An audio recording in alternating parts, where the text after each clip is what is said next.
So if you've been doing any niche research recently, you might have come across this 4th of July niche with Joe Biden. And I just wanted to put a quick warning out there because I think a lot of you might, if you see this, want to try and sell some of these t-shirts because a lot of them have a low BSR and a lot of them have been posted very recently. The problem is, however, if we look further into this and actually open up some of these t-shirts, then we get the sorry we couldn't find that page and the dogs of Amazon, which means that shirt has been removed recently from Merch by Amazon, and it isn't the only one. Some of these are still up, but for example, if we open up this right here, Happy Halloween, we get the same page, and that's a strong sign for the fact that all of these t-shirts might be taken down from Amazon very shortly and could get someone's account closed. So if you've been uploading any of these t-shirts, which I don't blame you for because they don't look that bad, but if you have any up, just take them down if you want to keep your account safe, or if you wanted to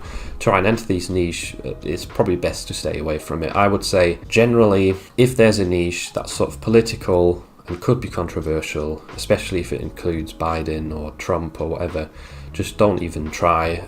They're quite risky to put on Merch by Amazon. So just wanted to make you aware of that. I hope it can save you some rejections or removals. Yeah, I hope you can learn for the future. I mean, there is a lot of t-shirts here that have been posted quite recently, so I did want to make people aware of it. Now, if you want to learn about some safe niches that you can enter for July the 4th, then I suggest you watch this video where I show you 8 sub niches for Independence Day.